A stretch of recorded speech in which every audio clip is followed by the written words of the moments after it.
Merci d'être venu. Excusez ces quelques minutes de retard, mais nous étions à Argelès pour soutenir les salariés des centres de santé et nous avions une table ronde avec le député Aliagas dont on était un peu dans l'action, mais on n'a pas pu se libérer plutôt qu'on le souhaitait. Voilà, donc réunion improvisée, réunion d'urgence. Alors je vais retracer les faits. De manière à ce que tout le monde ait, en tout cas, l'information, qu'on puisse partager l'information qui est la mienne. Voilà, donc, hier matin, j'ai eu un appel de monsieur, c'est vous qui m'avez appelé hier matin. D'abord, monsieur. C'est vous qui m'avez appelé. C'est monsieur, d'accord. De monsieur. Donc, il présentera après son organisme, c'est Conseil général. le Conseil général. Voilà, pour m'indiquer qu'il y avait une possibilité forte qu'un cas de chikungunya soit sur la commune. Voilà. Et la personne avait fait des examens et on attendait le résultat des examens. Par rapport à ça, la personne est rentrée chez elle et était plus ou moins en quarantaine, en tout cas isolée. Et donc, il a pas la proposition, la procédure réglementaire et obligatoire, c'est d'envoyer 2 personnes donc, qui sont venues du Conseil général pour informer la population de manière à faire un traitement dans la nuit suivante. Donc 2 personnes se sont présentées en mairie, je les ai fait accompagner par la police municipale de manière à distribuer les affiches et à faire le maximum d'informations auprès des populations concernées. Moi j'ai passé la totalité de la journée à la mairie de Bagnols-sur-Mer. Je n'ai pas quitté la mairie et j'en suis parti tard le soir après une réunion autour de 20h. Dans ce laps de temps, je n'ai eu aucun coup de téléphone et aucune demande d'explication ni de commentaire par rapport à cette procédure qui était mise en place. À l'exception d'une personne qui avait téléphoné et qui garde des enfants, je ne sais pas si elle est dans la salle ici, que j'avais aiguillé vers les services de la préfecture pour qu'elle ait plus de renseignements par rapport à l'insecticide qui était propagé, par rapport à la démoustication, qu'elle puisse avoir les explications nécessaires, parce que vous comprendrez bien, les uns et les autres, que moi je n'ai pas compétence à parler de ça. Donc, dans la soirée, j'ai eu un coup de téléphone de personnes qui étaient inquiètes de ce qui allait se passer, qui avaient eu l'information tardivement ou pas assez. Voilà. Donc, je leur ai expliqué quel était le processus. Et le lendemain matin à 5h, les personnes se sont présentées dans la ville de Bagnols-sur-Mer pour faire la démoustication. Il y a eu une manifestation, ils ont rebroussé chemin. Et je me suis retrouvé, donc ce matin, j'ai eu un appel de la préfecture m'indiquant que la démoustication n'avait pas pu avoir lieu, que réglementairement elle était obligatoire et nécessaire, et qu'il était important de prendre des mesures donc, pour qu'on puisse le faire, ou en tout cas pour qu'on puisse mieux communiquer avec la population. Donc dès que j'ai eu ces informations, vers 11h30, après une réunion en préfecture, on pourrait dire une réunion de crise ou en tout cas d'urgence par rapport à la situation, j'ai dépêché la police municipale et dans les boîtes aux lettres nous avons distribué une convocation, une invitation pour que vous puissiez venir assister et avoir toutes les informations nécessaires. Alors moi je comprends, je peux comprendre et je peux partager même le fait qu'on soit inquiet par rapport à la santé de ses enfants, par rapport à la santé de ses proches, quand on vient répandre des insecticides dans une commune, je le conçois je peux le concevoir, je peux le comprendre et je peux partager cette inquiétude.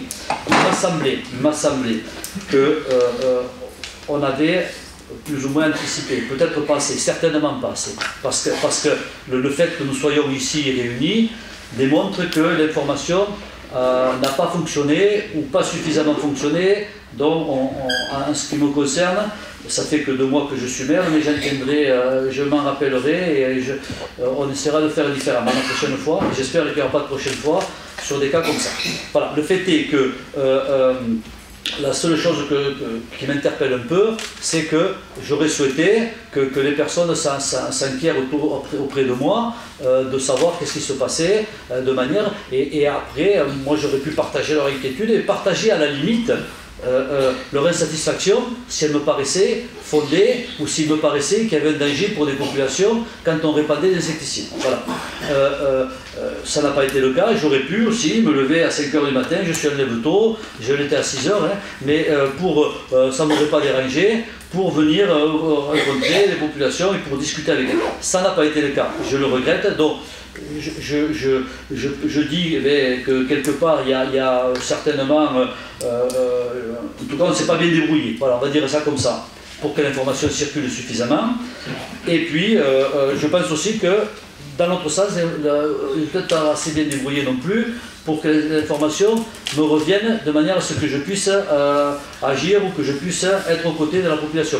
Parce que c'est mon rôle, je le dis, parce que c'est mon rôle, et je ne suis pas ici partisan des uns et des autres, je suis ici dans ma fonction de maire pour protéger les populations et apaiser les populations.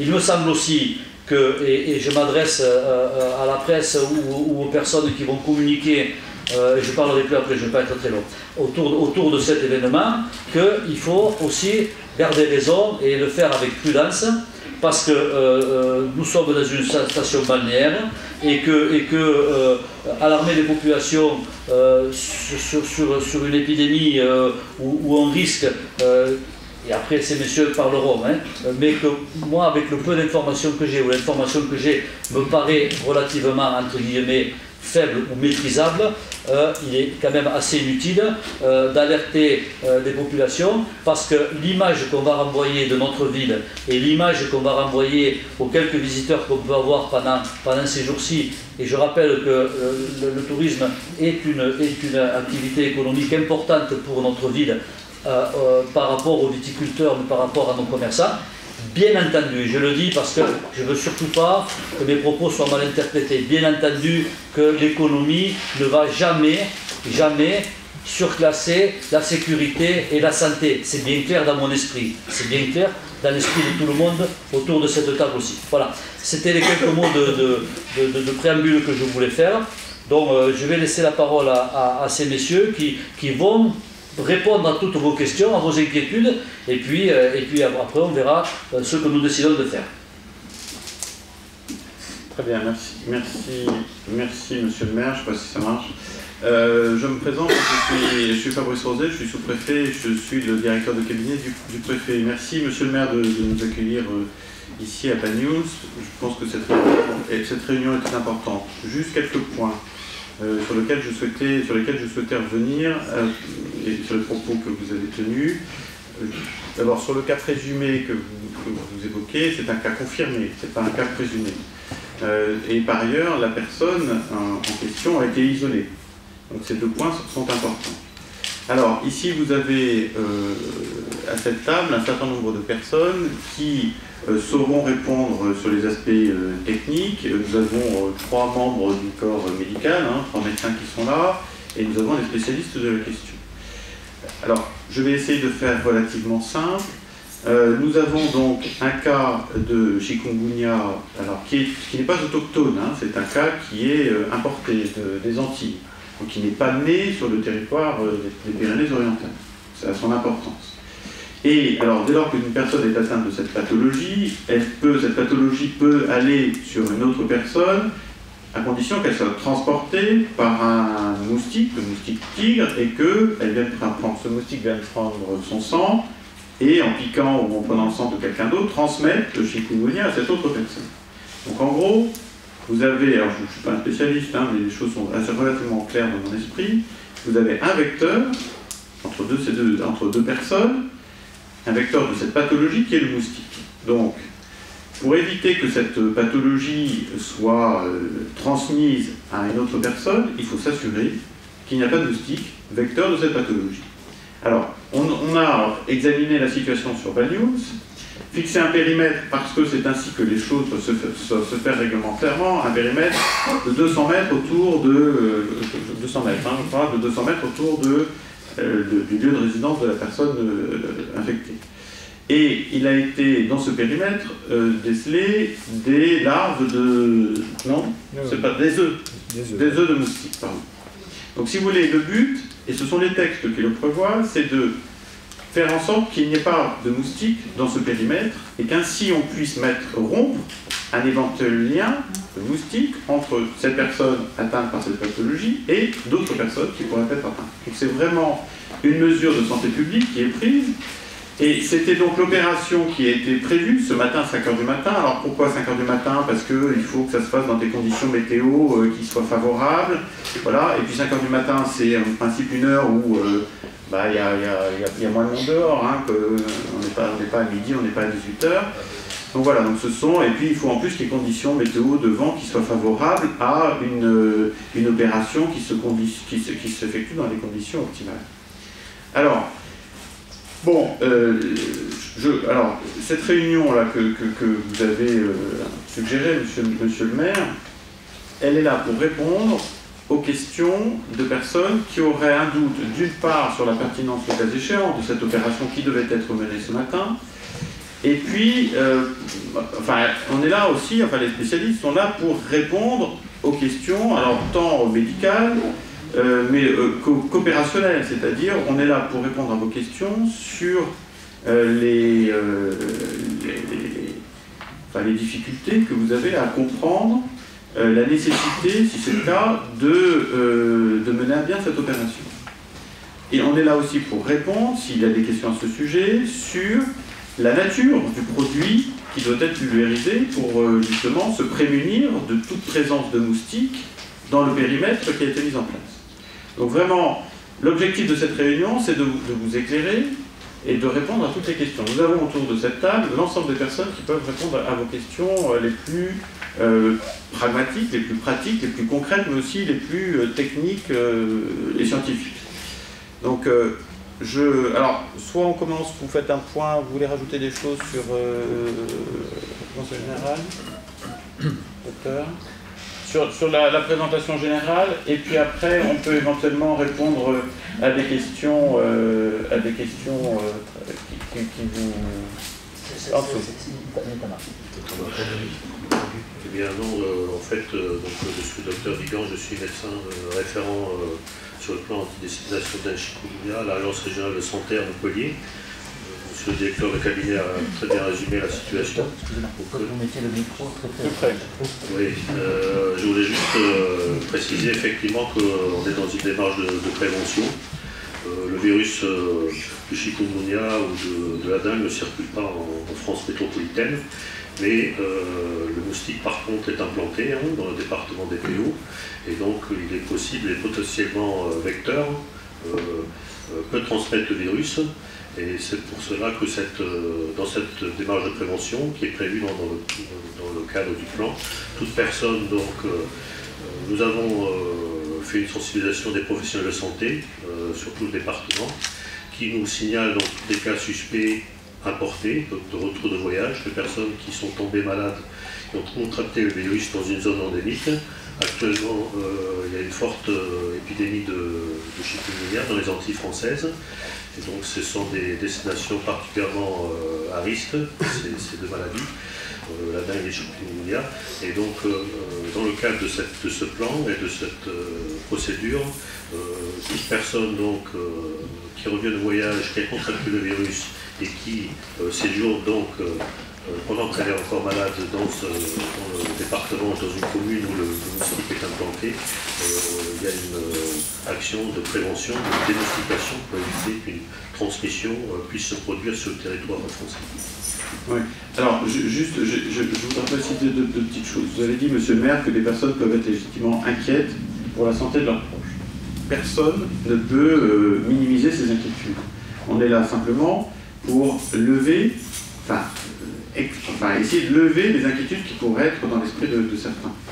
Je voudrais dire également que l'opération qui était envisagée ce matin, si elle est menée dans les conditions et les précautions, avec les précautions qui sont indiquées, dont précautions dont le public a eu l'information, puisque j'ai vu ce matin l'affichette qui a été diffusée, il n'y a absolument aucun risque.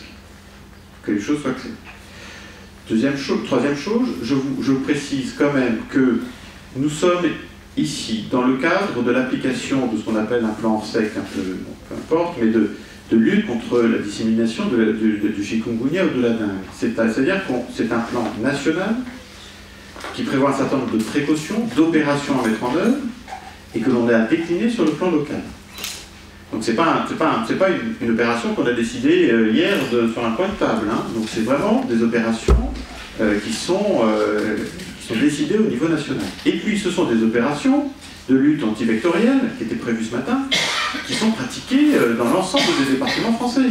Et alors je l'ignorais, mais ce matin on m'a dit que à Cerbère, il y a quelque temps, je ne sais pas si c'est l'année dernière ou il y a 2 ans, l'opération a été menée, la même opération que celle qui a été menée ce matin a été faite à Cerbère. Alors, je vous donne cet exemple parce que je crois quand même, je suis depuis peu dans le département, mais je crois qu'on est quand même particulièrement à Cerbère, avec les mêmes problématiques.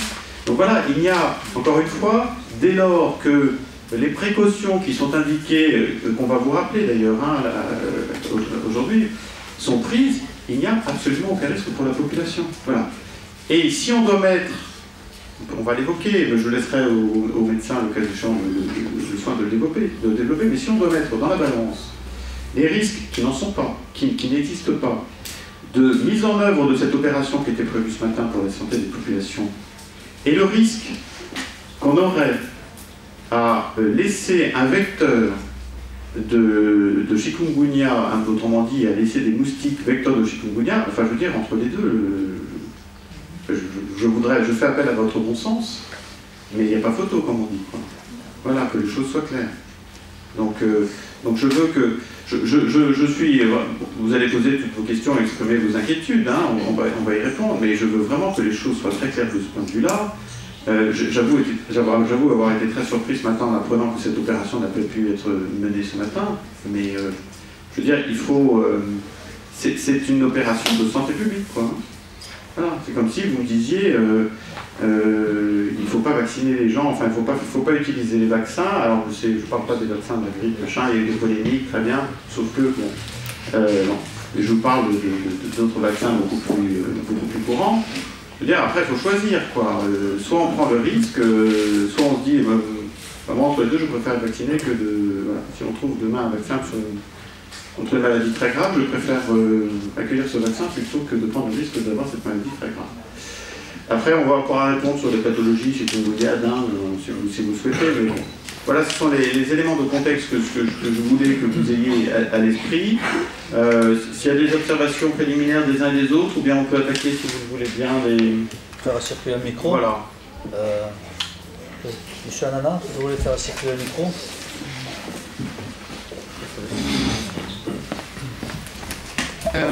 Voilà, donc moi je me présente, je suis Emmanuel Fradet, je vis avec un professionnel de santé, je suis aussi élu d'opposition, j'ai été appelé à 20h pour me dire « Est-ce que tu sais ça ?» Non.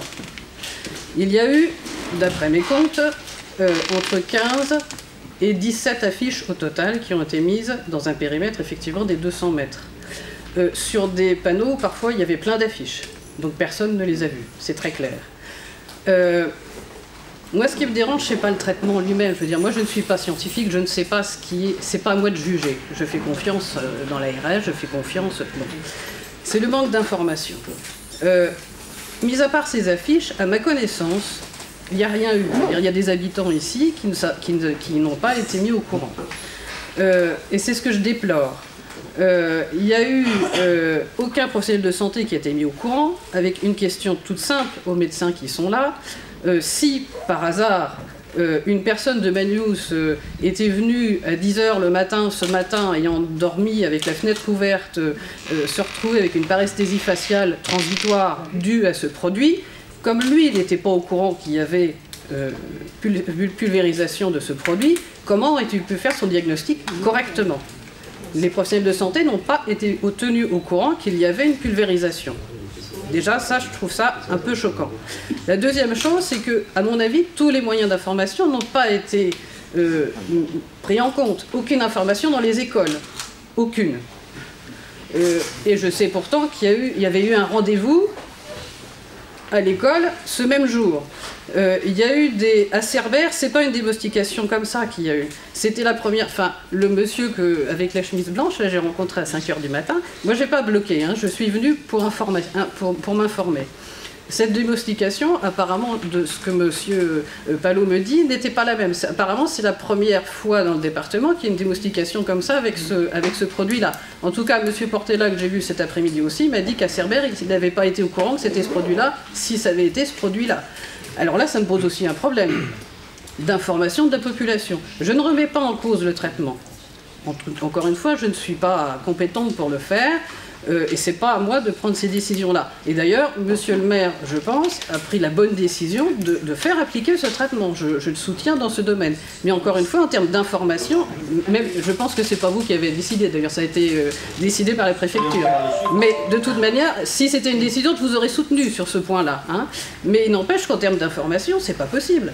On nous dit que c'est un produit, quand même, il faut fermer les fenêtres, il faut faire gaffe aux jouets des gamins, rentrer les chiens, etc., etc. Moi, je veux bien, à 5 h du matin, à Banyuls, la vie commence. Et moi, ce qui me gêne aussi, c'est qu'il y avait des employés municipaux en train de travailler dans les rues, sans aucune protection. Le droit du travail, il est où? Il est où? Et ces gens-là n'étaient pas informés. Les pompiers de Banyuls non plus. Il y a quand même quelque chose qui, à mon avis, ne va pas. Alors, on n'est pas obligé de faire de mettre ça sur un piédestal. Enfin, je veux dire, c'est pas la crise de chikungunya. On sait très bien que c'est pas une maladie transmissible facilement. Enfin, on sait que, voilà, c'est pas dramatique. Mais qu'on informe la population quand il y a un traitement de ce genre, c'est tout simple à faire. Un mot dans les boîtes aux lettres. Un cahier, un mot dans les écoles. Et la personne, et là je vois encore, ce sont que les riverains qui ont été invités, et les autres gens de Banyuls. Le boulanger, avenue Général de Gaulle, il a ouvert sa boutique à 5 h 20 ce matin. Le pain était déjà dans les racks. Il a ouvert sa boutique, il n'était pas au courant. Ah bah ouais, normal, il n'habite pas dans le périmètre. Le monsieur du Carrefour 8 à 8, il n'habite pas dans le périmètre. Il a sorti ses légumes. Et qu'est-ce qu'on aurait fait? C'est ça que je me pose la question. Et encore une fois, là, l'information est faite pour les riverains, mais pas pour l'ensemble des gens de Banyuls. Et pour moi, il y a quelque chose qui ne va pas. Sur le fond, je laisserai, mais apparemment vous ne remettez pas en cause la nature du produit. Bon. Juste un point, alors, encore une fois, je ne suis pas spécialiste, je ne suis pas médecin, mais j'ai suivi un peu l'actualité sur ces... Enfin, il y a eu des décès quand même, hein. Non, d'accord, mais bon. Alors, non, mais. N'alarme pas la population, c'est ce que je veux dire. Non, mais d'accord, mais enfin, non, mais sauf que. Moi, je veux bien entendre tous les discours.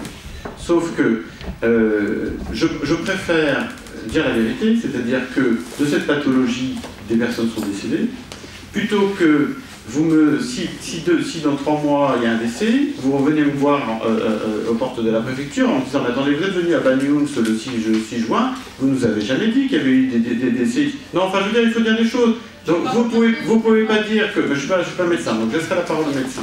Et vous ne pouvez pas dire que c'est bénin dès lors que des personnes sont décédées de cette pathologie. Voilà, c'est tout. Donc moi, je préfère prendre le plus de... Et vous ne pouvez pas attendre autre chose de moi et de l'État et du préfet que de prendre le plus de précautions possible. Non, mais je finis ma phrase. Et c'est pour ça, enfin, moi j'apprécie vos propos, mais on ne peut pas attendre autre chose de nous que de prendre le plus de précautions possible pour protéger les populations d'un risque sanitaire. C'est aussi simple que ça. Docteur Verdier ou mon colonel, sur la pathologie, peut-être, ou à moins que je me trompe, hein, mais je vous laisse... Oui, bonjour à tous. Donc, le produit qui a été prévu d'utiliser est un produit réglementaire autorisé, qui est un dérivé péritrénoïde, alors le mot est compliqué, mais c'est un dérivé de végétaux. C'est donc un produit d'origine naturelle, qui n'a pas de toxicité directe, immédiate, significative. Bien sûr, comme toute substance étrangère, il peut induire des réactions. Toutes les réactions qui ont été observées dans les tests, et j'ai sous les yeux les publications, par exemple, de l'INRS, qui est l'Institut national, testées dans des conditions de sécurité absolue, qui disent bien que tous les signes qui sont observés ont une durée maximum de 24 heures, sont résolutifs spontanément, sans traitement. Les signes qui peuvent être observés sont des signes d'irritation, bien sûr, puisque c'est une substance étrangère, et que les gens peuvent avoir une sensibilité cutanées ou respiratoires. Et donc, il peut y avoir effectivement, non pas des paralysies, mais des paresthésies. Et ce n'est que dans le cadre d'ingestion et donc d'intoxication massive, ce qui est absolument impossible dans le cadre d'un traitement insecticide par pulvérisation tel qu'il est fait aux concentrations qui sont utilisées, dont on pourra vous parler, dont les seuls signes qui pourraient apparaître seraient des irritations cutanées ou respiratoires avec une petite gêne respiratoire, spontanément résolutif en quelques heures. Voilà. Donc, par rapport à la toxicité potentielle du produit, elle est extrêmement faible. Par contre, il y a, pour que le produit soit efficace, un solvant. Et le solvant, comme le produit n'est pas soluble dans l'eau, c'est un hydrocarbure. Et quand on demande de retirer les jouets, par exemple, c'est pourquoi? Parce que comme tout hydrocarbure, on sait qu'il peut, avec des consommations répétées et des fortes concentrations, être cancérigène. D'accord? Donc c'est un principe de précaution qui fait dire qu'il faut retirer les jouets, fermer les fenêtres, etc. Mais c'est un principe de précaution qui n'est pas fondé sur un risque, mais uniquement sur une précaution supplémentaire. Enfin, pour conclure sur le produit, il faut savoir que c'est un insecticide utilisé pour les animaux domestiques. C'est le produit que vous trouvez dans les colliers des chiens et des chats, donc directement au contact des animaux. C'est un produit qui est utilisé pour les moustiquaires que vous achetez quand vous partez dans les voyages en zone d'infestation de moustiques. Le produit qui sert à imprégner les moustiquaires, c'est le même produit, c'est la deltamétrine. Bon, la moustiquaire, elle est au contact de la peau des touristes et il n'y a jamais de réaction exceptionnellement allergique pour quelqu'un qui serait allergique à ce produit. Voilà ce que je pouvais vous apporter comme information par rapport à la toxicité potentielle du produit, qui est donc absolument négligeable. Voilà. Est-ce que vous avez des questions alors? Est-ce que ceux, par exemple, ceux qui étaient là ce matin, qui ont manifesté leur opposition à cette opération, est-ce que vous pouvez nous dire quelle était votre inquiétude en particulier et pour lesquelles on... Des apiculteurs, des éleveurs, il y avait effectivement aussi des mères de famille. C'est pas, si vous voulez, le périmètre de ce produit dont on a essayé, parce qu'il y a quand même pas mal d'agriculteurs qui sont aussi scientifiques.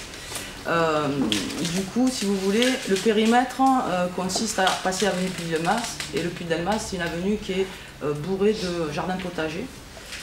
Donc il y a beaucoup de jardins potagers, il y a le jardin potager des enfants de l'école, il y a l'école qui est pas loin. Et moi, mes parents habitent à cet endroit-là, et tout le monde croyait que c'était une vaste farce. Parce que si vous voulez, le petit prospectus qui explique donc tous les problèmes et ce pourquoi on doit le passer, d'abord il est très difficilement lisible.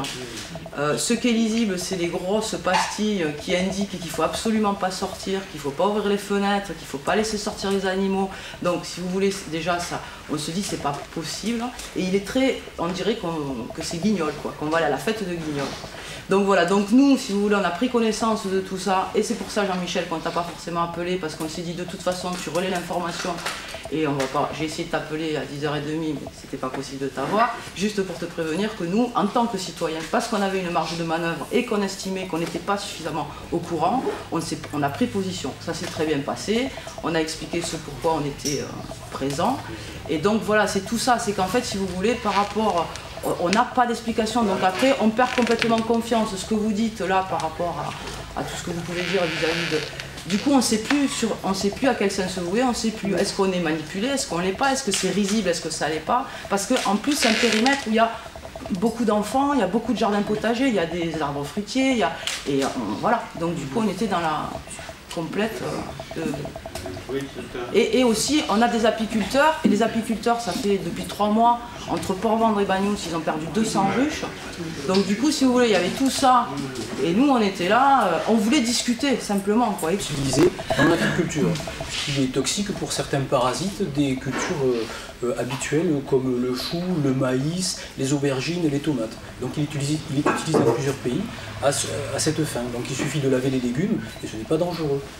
Oui, mais ça, l'information, on n'a pas tout ça. Par contre, effectivement, c'est un insecticide, donc il s'attaque aux moustiques. C'est un insecticide, il s'attaque donc aux moustiques. Il est potentiellement dangereux pour les abeilles, puisque vous êtes apicultrice, mais là, ce sera utilisé en ville. La zone est très restreinte. Donc c'est pas un large épandage comme ça a pu être fait en agriculture. Alors je suis conscient, parce que vous êtes deux à avoir parlé, je suis conscient que ce qui fait défaut essentiellement, c'est l'information globale. C'est-à-dire que bon. C'est pas lisible. Ouais, non. Alors là vraiment, alors je vous en remercie parce qu'il faudra qu'on revoie la manière dont on présente les choses. Alors vous disiez est-ce qu'il faut en rire ou pas? Enfin non, il ne faut pas en rire. C'est une affaire sérieuse. Le document est mal fait, je le concède. Il faudra à la fois qu'on modifie le document et qu'on modifie le moyen de communiquer sur ces choses, surtout la veille pour le lendemain. Donc, à la limite, mais je ne veux pas l'embauche, monsieur le maire, je me le fais à moi-même, on aurait dû avoir cette réunion hier. Voilà, ça aurait été plus pertinent. Non, mais bon. Non, c'est pour ça que je le reproche, je ne vous le fais pas. Hein, il m'incombe en tant que sous-préfet et chargé de l'exécution des décisions du préfet. Bon. Donc voilà, mais tout ça est pédagogique pour nous tous. Hein. Bon. Encore une fois, à quel sein se vouer? Il faut vous vouer au sein de ceux qui sont ici, à vous dire, enfin pas moi parce que je ne suis pas de spécialistes qui sont là, et avec des propos qui sont à mon avis de nature à vous rassurer. Mais encore une fois, c'est une affaire sérieuse. Voilà. Encore une fois, parce qu'on pourra aisément nous reprocher, on devra nous reprocher de ne pas avoir pris les mesures qui s'imposaient à nous, par les textes, mais aussi par le bon sens. Je veux dire, cette maladie, elle est véhiculée par le moustique tigre. Enfin, assurons-nous qu'il n'y ait pas de moustique tigre dans les parages qui puisse faire le lien entre cette personne contaminée et une autre personne que le moustique pourrait contaminer. Donc c'est relativement ça. Est-ce que vous avez d'autres questions? Est-ce que ça dépasse? Oui. De plus que vous avez dit, est-ce qu'une nouvelle opération de démoustication est prévue? Alors, si on a répondu à l'ensemble des questions des personnes qui s'inquiétaient ce matin, oui, une opération est prévue demain matin. Donc, elle est plus court que tout risque est éteint, c'est-à-dire que tout risque de... Oui. Excusez-moi, il y avait autre chose aussi que je voulais dire, c'était que le DI, c'est ça? Le DI, voilà. Vous mettez dans vos protocoles d'information, dans vos protocoles d'information vis-à-vis de la population, c'est aussi de donner l'information à la population, de faire attention à vider toutes les écuelles d'eau, et tout ça c'est pareil. Si on ne prend pas la peine, nous individuellement, d'aller rechercher ces informations, donc, et vous dites en plus dans votre prospectus que c'est majeur pour le traitement de cet insecte. Donc du coup, même si vous traitez, si nous derrière on n'a pas une information complémentaire, pour nous expliquer comment faire. Alors, voilà. C'est que l'année dernière, tous les ans, on informe les populations sur le risque. L'année dernière, une communication très large a été faite par la presse. Une conférence de presse a été tenue par l'unité, par le conseil général, par le préfet et d'autres sur les risques en la matière et sur les précautions qu'il fallait prendre. C'est-à-dire ne pas laisser une soucoupe avec de l'eau. Vous disiez, je crois que c'est vous qui disiez ce matin, on peut retrouver des œufs dans un petit bouchon de plastique là-dedans, parce qu'il y a un peu d'eau dedans. Sachant en plus, enfin je ne vais pas y revenir, mais que des larves peuvent passer l'hiver et éclore que l'année suivante. Donc toutes ces bonnes pratiques, elles ont été communiquées l'année dernière par voie de presse, il y a une large diffusion. Et ça sera fait également cette année. Là, on n'est pas sur ces précautions qu'on doit avoir, de ne pas laisser trop d'eau dans une soucoupe après avoir arrosé les plantes, des choses comme ça. On est sur... comment? On est aussi. Aussi, oui. Non, mais c'est l'occasion d'en parler très volontiers, mais ça, à la limite, on fera volontiers sur tout le département, comme ça se fait dans tous les départements de France, une communication large sur ces conseils et sur ces bonnes pratiques. Là, on est sur un point précis, très conjoncturel, très ponctuel. Il nous faut prendre les précautions pour qu'aucun vecteur du chikungunya ne se trouve dans les parages de 200 mètres de la personne qui est contaminée. Voilà. Mais il faut en parler, hein, et nous en parlerons, on en fera encore de la communication sur les comportements à avoir en général à l'égard de ce virus.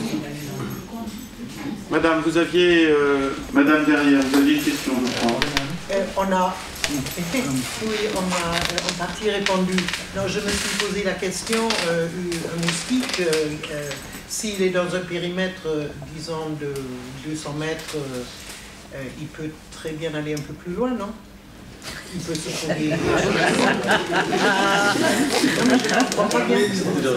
C'est peut-être une question. Ce moustique que vous avez, Je vais dire. non mais on va vous répondre, madame. Alors le périmètre de 200 mètres, c'est un moustique exclusivement urbain. Ce que je disais ce matin, c'est que mes collègues dans les Alpes-Maritimes en trouvent dans des bouchons de bouteilles abandonnés. Et c'est un moustique qui fait au maximum 200 mètres de son gîte, donc de son lieu de naissance. Voilà, c'est pour ça que ce périmètre a été décidé. Voilà, le problème, c'est que les œufs de ce moustique, on les a trouvés dans ce périmètre. C'est pas un périmètre qu'on fait parce qu'on a envie de traiter Bagnols-sur-Mer, le centre de Bagnols-sur-Mer. Si on avait eu au milieu des ruches du vent fort, on n'aurait pas traité. C'est des éléments bloquants et on aurait informé l'ARS, la préfecture, bien évidemment. Voilà, c'est des éléments bloquants. Voilà. Par rapport à ce qu'on disait par rapport à Cerbère, peut-être que je ne me suis pas fait comprendre, ce matin il faisait nuit, je vous ai dit que c'était différent parce que le département n'était pas classé en niveau 1. On était à niveau 0B, et là, le principe, c'était dès que les pièges étaient positifs, on traitait. Mais le traitement se faisait avec le même véhicule, avec le même produit, avec le même dosage, sur un périmètre beaucoup plus important, parce qu'on a commencé au Belvédère, on a fini à la gare SNCF. C'est beaucoup plus important que ce qu'on fait là, parce que là, les à côté du Belvédère, à côté de la cantine SNCF, à l'entrée de la gare, étaient positifs.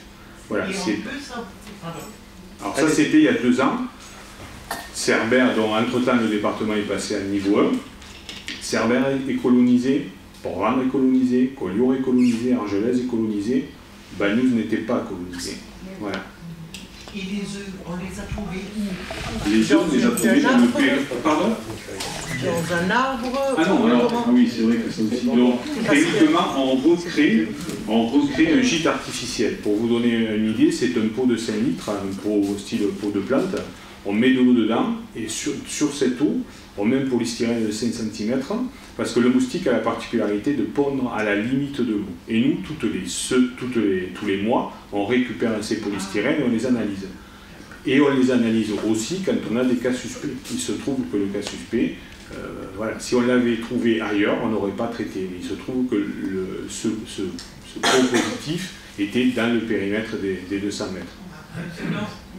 Voilà, c'est pas parce qu'on a eu envie, je pense que ça a été peut-être mal compris, mais je veux dire, c'est pas parce que, j'ai entendu ce matin, voilà, c'est pas parce qu'on a eu envie de traiter le centre de Bagnols, c'est que la personne habitait au centre de Bagnols et le piège était positif dans le périmètre des 200 mètres. Il n'aurait pas été positif, on n'aurait pas traité, comme ça nous arrive régulièrement. Et je ne sais pas si ça a été dit déjà, donc si l'opération se fait demain matin, par exemple, oui. Donc il faut bien fermer ses fenêtres, tout à fait, c'est ce qui est marqué pas laisser sur des les choses qu'on touche forcément, qui sont touchées par les enfants dehors. Voilà. Après, et demain à 19h, on comme a peut dit le sortir. docteur, vous lavez les légumes, il n'y a aucun souci. Ah oui, alors dans l'arrêté préfectoral, c'est entre 4 et 6h30 du matin. Donc voilà, c'est pas parce qu'on a envie de venir à 4h du matin à Bagnols. La personne malade est autorisée. Elle n'est pas... Elle est chez elle, J'ai téléphoné. Excusez-moi, vous parliez de nettoyer les légumes s'ils avaient été... Mais quand ils sont en fleurs... Quand ils sont en fleurs, comment on... Non, mais le produit a une durée de vie très limitée. Ce qui fait qu'au bout de 3-4 jours, il est dégradé dans le milieu naturel. Un jour, théoriquement. Donc, je veux dire, c'est 24 heures. Hein. Donc, si c'est sur une fleur, le temps qu'elle fasse, que le pistil se développe, etc., je veux dire, le produit, il n'y en a plus. C'est 24 heures. Hein. Donc, tous nos potagers, tous nos arbres fruitiers, ça risque rien.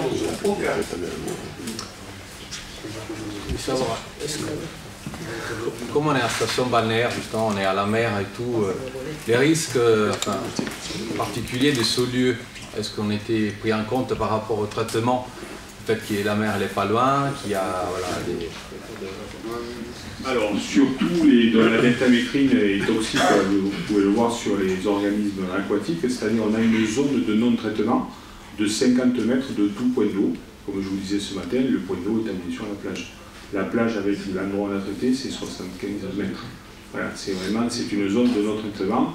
Il est bien évident qu'en plus des conditions climatiques, comme je vous disais, les fortes tramontanes, même s'il y avait un cas, de fait, nous empêchent de traiter parce que voilà, on ne peut pas traiter. Et ça, c'est le mode opératoire et dans tous les pays, c'est comme ça. Pour notre question, comme apparemment le vecteur donc, il s'installe durablement dans le département, donc est-ce que, bon, une curiosité, donc ces moyens de lutte, est-ce qu'ils sont si efficaces ou voilà. L'information, et c'est pour ça qu'on dit, nous on a les moustications de confort, les luttes de confort, depuis 64, on disait soyez sec avec les moustiques, donc c'est vrai avec les moustiques urbains, mais celui-là en particulier, parce que comme je vous disais, il va coloniser les gîtes intradomiciliaires, donc chez vous, qu'on ne peut pas connaître, et le principe, donc on va dire que la taille du gîte est importante, ça va du bouchon de bouteille jusqu'à des récupérateurs d'eau de pluie qui font entre 50 et 100 litres. Au-dessus, c'est pas un moustique qui aime les grands gîtes et les grandes surfaces. Donc voilà, donc pour nous, c'est encore plus petit de pouvoir contrôler les petits gîtes et de pouvoir entrer chez les gens quand ils nous autorisent. Voilà, nous, c'est pour ça qu'on a, c'est vraiment les particuliers qui doivent être, on va dire, notre aide pour enlever les larves de ce moustique. Donc, la question surgit naturellement. Alors, ces traitements, est-ce qu'ils sont vraiment efficaces ou... Parce qu'apparemment, donc, c'est plutôt l'implication des particuliers qui est le traitement en lui-même qui est efficace, parce qu'apparemment il s'est installé durablement. Donc, Alors pour vous donner un ordre d'idée, l'installation du moustique tigre en Europe, donc ce moustique est originaire du sud-est asiatique, qui est arrivé en Europe et aux États-Unis par le trafic des pneus usagés style chantier avion. Il était dans la plaine du Pô en Italie depuis une vingtaine d'années, il était présent à Barcelone depuis, autour de Barcelone, c'est un Cuba del Valles. Il est arrivé au fur et à mesure Gérone, et il est arrivé surtout en France en 2004 à Menton. Actuellement, toute la région PACA est colonisée, sauf les Hautes-Alpes. Toute la région Languedoc-Roussillon est colonisée, sauf la Lozère, la Haute-Garonne, le Tarn-et-Garonne, et cette année l'Aquitaine. Et on sait qu'à terme, monsieur Fermand, on sait que, je ne dirais pas la France entière, mais je veux dire, c'est la Drôme, voilà, la Drôme, le Rhône, l'Isère, voilà. Et alors en plus, c'est un moustique qui a la particularité, d'où la difficulté pour le contrôler, c'est un moustique très opportuniste, donc il va vous suivre dans les voitures, et si vous vous arrêtez 200 km plus loin, il va sortir. Voilà. Et donc la question, alors le traitement, il n'est pas si efficace que ça. En fait, on fait un traitement de deltamétrine, mais en fait, c'est un traitement qui n'est pas très efficace. L'expansion du moustique, enfin, il ne s'agit pas, l'opération qui était prévue ce matin, c'était pas fait pour éradiquer le moustique sur le territoire national. C'est un... Non mais si vous voulez, le moustique en lui-même, c'est un moustique, quoi. Ce qu'on veut éviter, c'est la conjonction de la présence de ce moustique avec une pathologie dont il peut être le vecteur. Donc voilà, donc dès lors qu'on a connaissance de cette pathologie, et ça on n'y peut rien, et il y a la pathologie qui se présente à nous, et bien il faut qu'on s'assure en revanche qu'il n'y ait pas de vecteur. Et si vous voulez, sur l'ensemble des départements qui sont colonisés, et c'est vrai que l'information qu'on avait faite l'année dernière, on la refera cette année, il y avait une cartographie qui était assez parlante, hein, parce qu'au fur et à mesure des années, on voyait que les points rouges, ils se développaient de plus en plus sur le territoire national. Donc le but, il n'est pas d'éradiquer le moustique, il est de faire en sorte d'éviter la conjonction de ces deux, la pathologie et le vin. Et c'était le but de la manip de ce matin. Si j'ai bien compris l'intervention de M. Paulo, c'est que justement, ce traitement, il est peu efficace. C'est plutôt un protocole... Ah non, mais il est efficace pour que le moustique ne rencontre pas pour qu'un moustique ne rencontre pas de malade. C'est ça. Et ça, en ça, c'est efficace. Voilà. Il n'est pas fait pour... Je crois que le monsieur voudrait que vous laissiez la parole. Voilà. Mais bien sûr, le moustique en lui-même, c'est un moustique. Voilà. Voilà. On veut éviter la combinaison, la conjonction des deux. Voilà. Et en cela, le dispositif opératoire qui était prévu ce matin est efficace, puisque on interdit à tout moustique dans un périmètre de 200 mètres d'atteindre une personne infectée. Voilà. Mais encore une fois, il ne s'agit pas de chasser l'ensemble des moustiques tigres sur le territoire national, on y arrivera pas.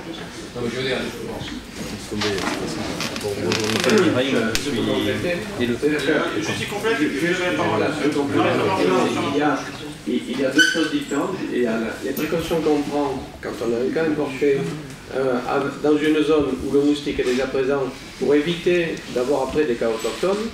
Et puis il y a le fait que, comme vous disiez, la lutte par la population est quelque chose d'important pour limiter l'implantation du moustique. Ici, c'est un peu particulier parce que vous n'avez pas encore la nuisance, parce qu'il est implanté, mais il n'est pas, et je dirais, énormément implanté. Les gens de Montpellier, où il est implanté de façon plus ancienne et plus durable, ont la nuisance l'été. C'est-à-dire qu'ils ne peuvent pas manger le soir sur leur terrasse, etc. Il est très nuisant parce qu'il arrive, il pique et ça fait mal. Donc en fait, il y a une nuisance. Et plus il est implanté, plus de toute façon, il sera important de lutter justement par la population pour éviter d'avoir des gîtes qui vont le faire développer. Mais on n'arrivera plus à l'éradiquer. Enfin, pour le moment, on n'arrivera plus à l'éradiquer. La mesure de santé publique, c'est pas un problème de confort, c'est on a du moustique potentiel, on a un cas importé, on veut éviter qu'on développe des cas autochtones. Ce qui malheureusement est déjà le cas dans le sud-ouest. On lutte, c'est pas du 100% réussite si vous voulez, c'est une mesure de lutte. Donc, bonjour, Nicolas Mireille, moi je suis éleveur en agriculture biologique sur la commune d'Argelès. J'habite donc dans la zone concernée par le traitement. Donc déjà je vous remercie de votre présence parce que c'est vrai que c'est un sacré soulagement pour les Bagnolinques. Et puis ça montre bien que nos politiques ne sont pas que là pour encaisser, mais aussi pour travailler concrètement avec les citoyens. Donc il faut que vous compreniez bien que nous, notre objectif en tant qu'éleveurs, viticulteurs et producteurs, notamment en agriculture biologique, le département des Pyrénées-Orientales est le premier département de France en termes de surface dans l'agriculture biologique. Donc nous, ce qui nous intéresse, c'est ce combat pour l'agriculture biologique et pour l'écologie. Alors, il est évident qu'on pourra nous targuer d'écolos, de gauchistes, de tout ce que vous voulez.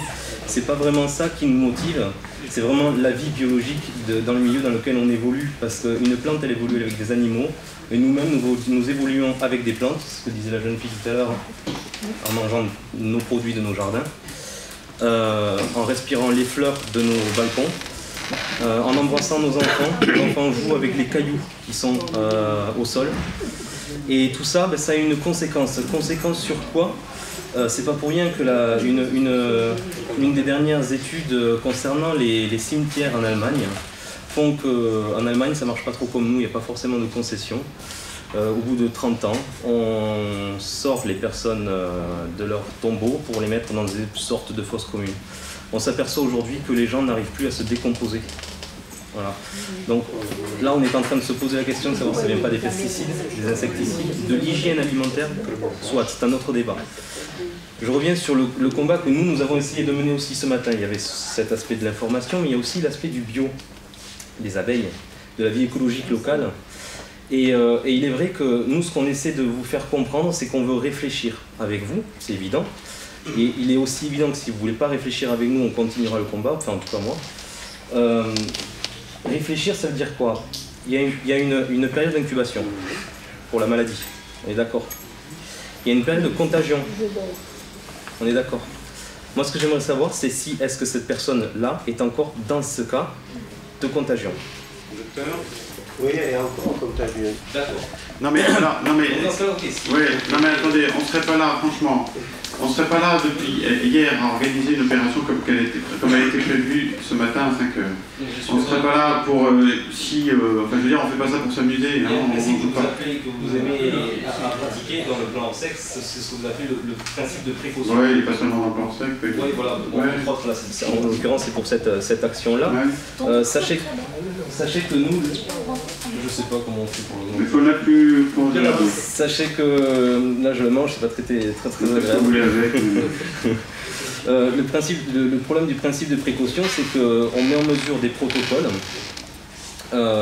effectivement par sécurité, pour la salubrité, pour l'hygiène, pour tout, mais on en oublie l'humain, on en oublie la réflexion, et ça nous on ne veut pas. Dans le bio, ça on ne veut pas. Voilà. Après, sachez que s'il est nécessaire de traiter parce qu'elle est encore contagieuse, parce qu'il y a des nids, il faut traiter, il n'y a pas de problème, on n'arrête pas de au dernier mot que vous venez de prononcer, sous forme interactive, la réponse est oui. La personne est contagieuse, il faut traiter, il aurait fallu traiter ce matin, il faudra traiter demain matin. Après, on ne va pas faire un débat philosophique que je respecte complètement. Bon, on n'est pas... Alors, le principe de précaution, c'est pas seulement faire des choses alors qu'on ne connaît pas les risques. Là, vous voyez, par exemple, je ne veux pas lancer le débat là-dessus, mais les effets nocifs du téléphone portable, des choses comme ça, les antennes, trucs mûches, on applique le principe de précaution, mais parce qu'on n'a aucun élément, aucune étude scientifique fiable qui nous dit que, alors il y en a qui nous disent que c'est oui et d'autres que c'est non, donc voilà. Là, on n'est pas du tout dans ce cas-là. Là, on sait très bien qu'il y a un risque de propagation de la maladie par un vecteur qu'on veut supprimer. Donc c'est pour ça que je ne partage pas votre définition exprimée dans votre bouche sur le principe de précaution. On n'est pas sur le principe de précaution. On est sur les... Ouais, mais pour essayer de faire comprendre les choses, mais voilà, parce que... En gros, parce qu'on veut prendre le maximum de sécurité, donc ça rejoint un peu le principe de précaution, mais là on est sur un risque réel. Voilà. Comment? Moi je pense que peut-être qu'on est au bon timing pour faire un débat philosophique, parce qu'on n'est pas justement encore en période critique, donc on pourrait en parler. Voilà, et on est au 21e siècle où on sait qu'on est au bord du mur, quoi. Donc peut-être on pourrait commencer à faire un truc où on respecte les abeilles, on respecte le monde, on se respecte, et que ce soit propre. Voilà. Vous voyez, et on est au 21e siècle. Et on n'est pas dans une période où vous avez dit on n'est pas encore critique. Non, mais c'est pas l'envahissement, c'est pas la... Non, mais ça fait 2 minutes. Il y a la présence du moustique, vous voulez dire? Ah si, on est sur on est quand même sur une phase de développement. De développement et de présence du moustique tigre. Non mais ça, il n'y a pas de... Alors, vous parlez en général ou à Banyuls? Non, en France. Voilà, non mais là la réponse est oui. On a un développement natif du moustique tigre. Donc là-dessus, on peut avoir tous les débats. Non mais quand je dis débat philosophique, c'est pas, je sais pas forcément. On est là, moi la réunion d'aujourd'hui, c'est pour répondre à des questions concrètes, à des inquiétudes. Voilà, on est dans l'opérationnel. C'est ce que je veux dire. Après, on pourra avoir les débats. Et je vous remercie de vos observations sur l'aspect, sur la communication, sur l'information, sur la clarté des éléments donnés. On va y travailler. Et je trouve que c'est vraiment très bénéfique. Mais là, on est sur de l'urgence, quoi, un peu. Hein. Donc voilà, c'est pour ça que, alors peut-être maladroitement, de façon très insatisfaisante, et j'en assume la responsabilité s'il le faut, mais ça n'a pas pu se faire ce matin, mais il faut que ça se fasse. Est-ce que d'autres personnes veulent intervenir? Oui. Juste un voilà, je me permets de revenir un petit peu sur notre sujet, donc un tout petit peu plus concret. Qu'est-ce que nous, les habitants de Banyuls, en plus qui habitent dans le quartier concerné, peuvent faire en étant particuliers, concrètement, pour que ces bestioles, ces nids d'œufs ne s'installent pas dans nos cours ou je ne sais pas. Qu'est-ce qu'on peut faire?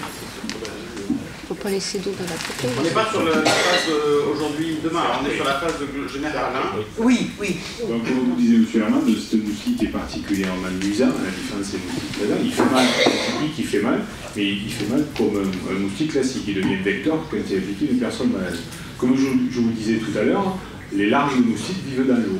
Si vous sortez, si vous renouvelez l'eau tous les 4 jours, qui est le temps entre l'œuf et la larve avant de devenir adulte, ben vous n'aurez pas de moustique tigre, vous ne serez pas piqué et nous on sera tranquille. Voilà. Mais c'est vraiment. On change l'eau régulièrement. Voilà, je vous ferai voir des prospectus qui sont faits. Voilà, c'est un peu près. Je n'avais pas ce matin.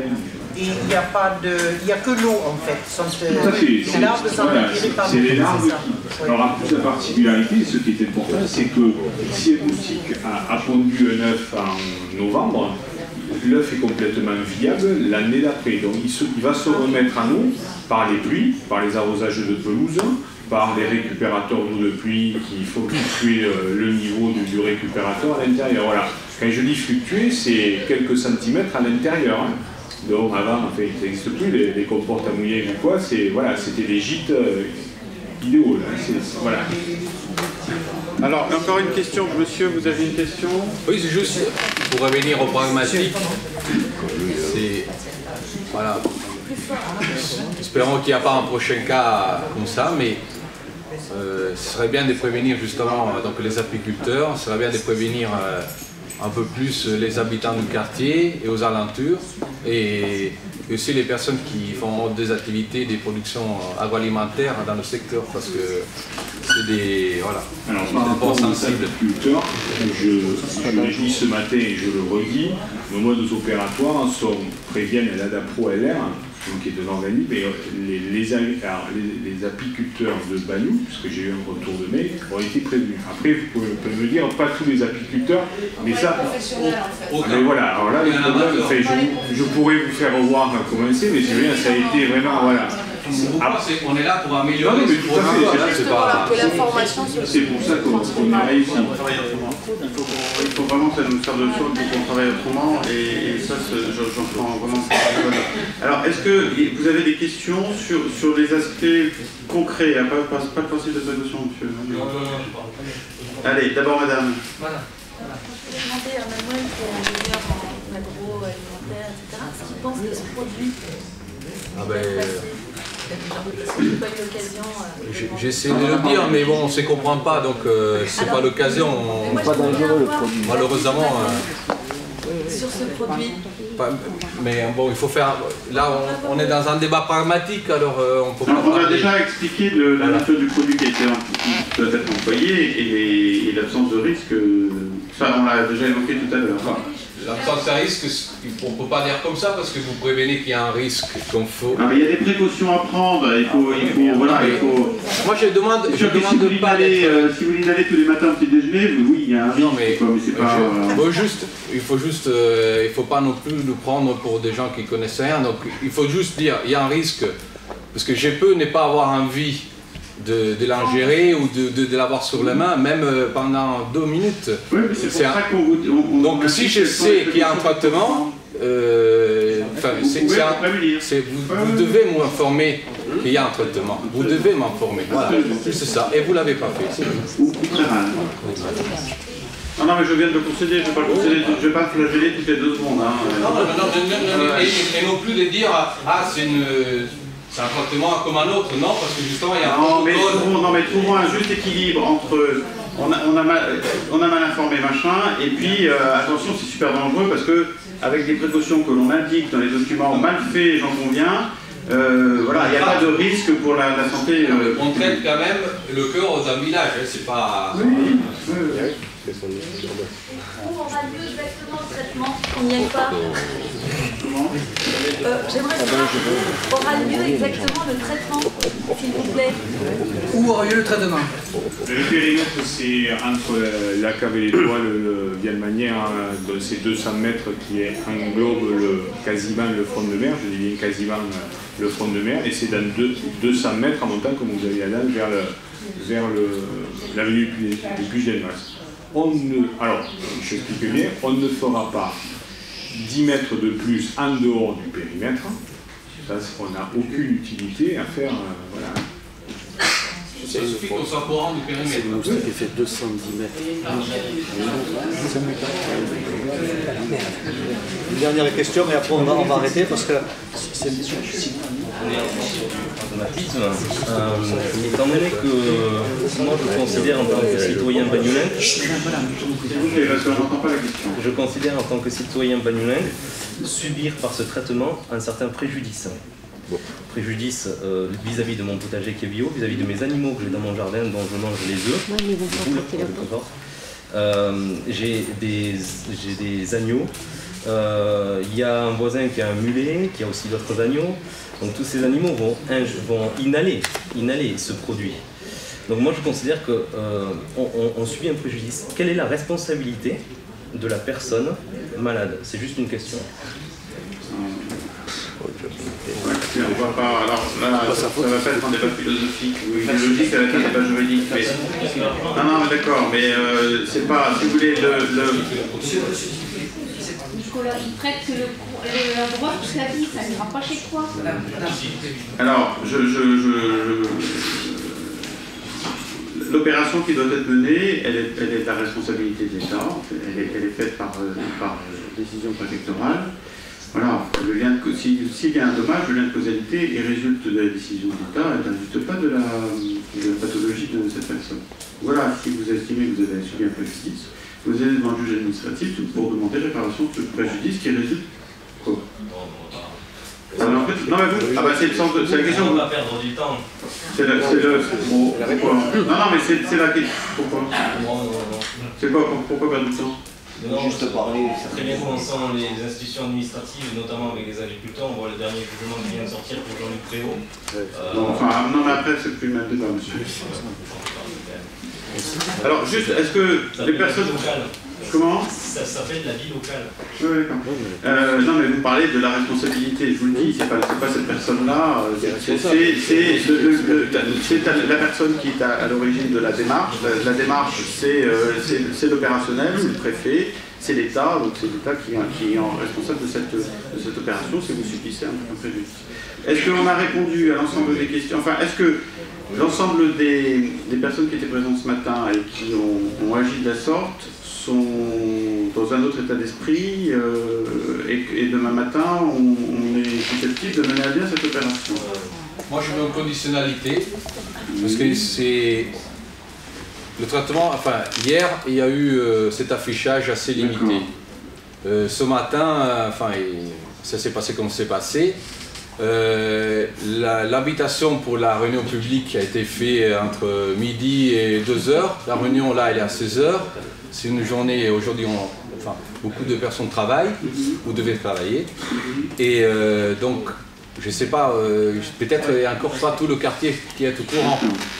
Donc, non, mais après, bon, on ne peut pas parler de vie locale et puis après donner l'information entre Non, mais nous, on a relayé l'information. Demain matin, si à 5h, monsieur, si demain matin à 5h vous vous présentez en disant non, je suis hostile au machin, vous ne pourrez plus vous prévaloir quand même du défaut d'information de l'avant-veille, du défaut de qualité des affichettes.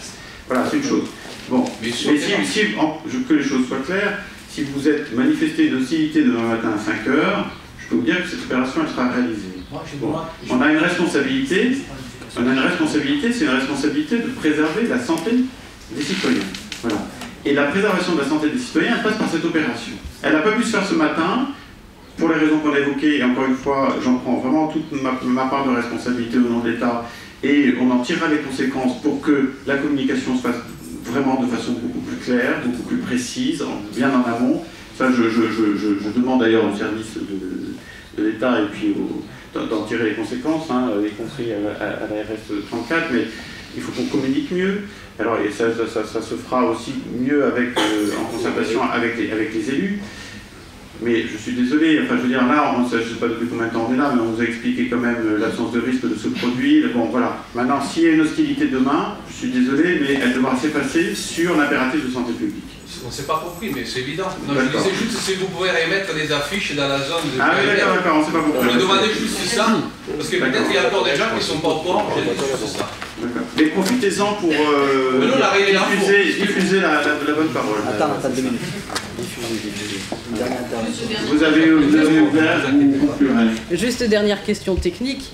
Comment informer la population de Bagnouz de l'opération? Bon, il y a des médias, c'est déjà ça, mais est-ce qu'on peut imaginer des messages sur les médias électroniques? Est-ce qu'on peut imaginer un passage? Enfin, je sais pas, il est 5h du soir, on est dans la même configuration qu'hier.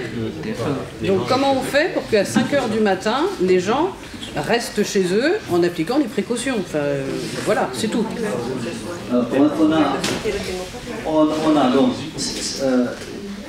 je vais répondre je ne vais pas répondre par rapport aux techniques, simplement dire que la personne qui est malade, c'est une personne de Bagnouz qui est partie faire un voyage avec toute une équipée à la Guadeloupe. Je suppose qu'elle doit être bien embêtée d'être malade et d'être piquée par le moustique. Voilà. Donc par rapport à la responsabilité qu'a cette personne, c'est un peu, on va incriminer demain celui qui a pris la grippe, qui l'a passé à son voisin, etc.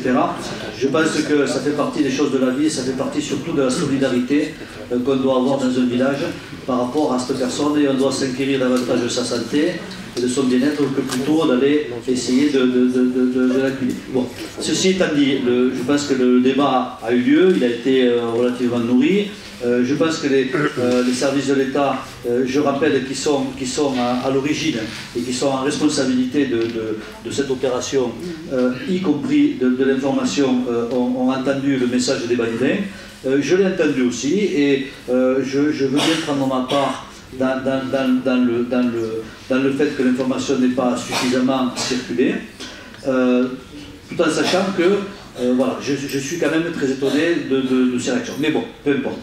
Je les comprends, mais je ne les ai pas eues dans la journée, alors que les premières affiches ont eu lieu dans la matinée. Voilà.